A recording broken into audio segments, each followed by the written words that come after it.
Muy buenas tardes, NAHJ.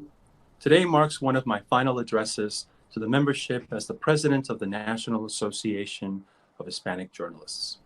I want to thank my fellow board members for your support the past 2 years and for the work you have done so diligently to lead and navigate the association during years of unprecedented change, and that was before March. Now we're in the midst of facing a pandemic and days after following a 2020 presidential debate where we witnessed the chaos in this country that is cultivated from a lack of perspective, experience, and inclusion. But even amid this tension and crisis, I can see a way forward for our nation. And our role as journalists has never been more clear to me. Do not be mistaken. I am fearful, but I am not afraid. For many years, I've run the Hortensia Zavala Scholarship that works to empower next-gen journalists and is born out of the knowledge I learned from my own abuelita Hortensia, that together we are stronger. And if this pandemic has shown anything, it's that we're not alone. And in fact, reaffirmed that as Latinos, we're not only the present, but a driving force of democracy and this nation's future. Right before I returned for my second presidential term to NAHJ, the work in the name of my abuelita had me in deep introspection and reflection on my own family. I am the son of Peruvian immigrants. I am the father of second-generation Peruvian Colombian American children. And because I believed in the direction of the institution of NAHJ and still had more to give, there was no question in my mind where my time, efforts, and passion would be directed. When I think back to my first term as president of the association, until this moment, I am humbled by the opportunities I've worked toward and the privilege granted to me by you, the members. I have not taken this privilege lightly. I have strived to raise the association's prominence as a respected leader, collaborations to realize diverse and inclusive newsrooms, and advocacy against injustices by supporting and providing visibility to journalists exercising their constitutional right to hold the powerful accountable. Our job is to help pass the microphone around and empower the public to act. We live in troublesome times, attacked as journalists and as Latinos, verbally assaulted as enemies of the people and criminals. This type of fear propaganda by those in positions of power and influence often go unchecked and fuel the increasing political, social, and racial divide in our country. On 1600 Pennsylvania Avenue, there has rarely been a time in history when the president and the press have not been involved in a contentious relationship. Yet, when entering my second term alongside the rest of the country, I witnessed unprovoked and abusive behavior by the President of the United States towards members of the press corps and specifically journalists of color. NAHJ's momentum in advocacy for press freedom has been accelerated by a political climate resemblant of the ones our colleagues globally have faced for decades. During my first month of my term, I was grateful for the work by NAHJ President Brandon Benavides, who came before me and began to keep Manuel Duran, a vital resource to Memphis and a local newsroom entrepreneur, safe and protected from the injustice against him and violation of his constitutional rights as a journalist. Because of the National Board's work under Brandon's leadership, our board was able to carry on that initiative to find success in the release of Manuel Duran. Later in the year, NAHJ's leadership flew to Washington, D.C. to support and collaborate with the legal representation and other advocacy groups for CNN Chief White House Correspondent and NAHJ lifetime member Jim Acosta. In a historic ruling, the action by the White House administration fell on the shoulders of Jim. But what we were witnessing, what he truly represented, was an industry under attack. It is critical that we continue to work with the Committee to Protect Journalists and the Reporters Committee for Freedom of the Press.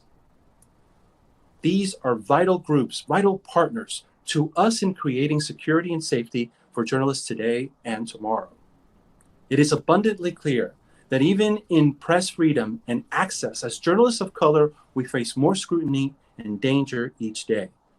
Last week, NHJ supported new legislation that will bolster journalism with the Future of Local News Commission Act. We have begun discussions with the Hispanic Caucus and legislators that are aligned in our demand to see equitable representation in news and media and protect the livelihoods of so many local journalists across the country. I know that NHJ will only continue to strengthen its role in press freedom, advocacy, and providing a sustainable future for news and information. Our leadership demonstrated in the past years determines how we flourish in future years for our next generation. We have also steadily continued the tradition to hold the largest networks and news organizations accountable for how they choose to represent the Latino community and their intention with equity in newsrooms. Organizations like Yahoo News, the New York Times, the Washington Post, and AP are all ones that I would put on a list to recommend to read, but no institution is without its faults. They certainly have great moments, but no news organization is perfect. It is the open and direct conversations that have been facilitated by these leaders where we have been able to navigate relationships together to support and uplift when appropriate, but to hold accountable and apply pressure through thoughtful vocalization. NHJ's diligence in reaching out and reaching often has not only put those in check, but created relationships that create change internally in both editorial operations where the real systemic issues lie. But none of that comes without uncomfortability. Even during my own time at NBC Universal, we faced the predicament with Tom Brokaw. There wasn't a question whether or not I would publicly hold NBC accountable as NAHJ president, regardless of who was employing me. But it was during the 2018 midterm elections, after we completed our very own 20-hour-long coverage, which featured NAHJ members across the country, that it became abundantly clear that our advocacy with action needed to match our advocacy with words. The way we do this is, of course, to lead by example and set the standard that we so often speak of. I have work to do personally by example with my own acquisition of the Latino News Network through my work each day at WTTW News here in Chicago, and with the launch of the new flagship program, Chicago Tonight's Latino Voices and Black Voices. Throughout my term together at NHJ, we have also shifted and evolved to leading with words and action. The launch of Palabra, the new digital news outlet that has empowered Latino freelance journalists to begin rewriting and reclaiming our own narrative with their last word. We have spent 35 years telling others why newsrooms aren't getting it right, how we deserve a seat at the table, and instead of asking, NHJ built our own table that those same leaders are now asking for a seat at and access to. Not only did we publish a new comprehensive cultural competence handbook, we've also demanded newsrooms to discontinue the use of the term minority when referencing people of color and historically marginalized communities. It is our responsibility to take on the ones who refuse to do better. We must be professional disruptors in the most thoughtful and intentional way. When dealing in the past 2 years with Sinclair Broadcasting, we were pushed to a point where we had to question the future of our relationship. But through conversation and discourse, we were able to resolve a tense dynamic. However, with Fox News, that has not been the case. We have talented and experienced NHJ members within the Fox organization. We're also grateful for the news coverage and balanced reporting they are able to provide. But we are continuing to demand that their values be spread across the Fox organization to create a better and more inclusive environment. Last year, we returned a sponsorship check to Fox News and rescinded their invitation to our convention after years of well-intended discussions going nowhere. Even when our white counterparts rejected our notion and concerns as Latinos, the NHJ National Board stood strong in our beliefs and experience. We know all too well the trouble that housing hate speech under the First Amendment can cause. This is why NHJ is so important. The unity of understanding we have as a membership is invaluable. Some of my favorite experiences in both terms have been working with our local chapters. From New York to San Antonio and beyond, we have raised our voices and resources in solidarity. Following the tragic El Paso massacre, once again, NHJ leadership mobilized to amplify the work of our journalists on the ground to extend mental health support and not let the nation turn a blind eye to the worst attack on Latinos in modern U.S. history. But efforts between local and national have always been a cornerstone in the power of our association and key to our community's mobilization.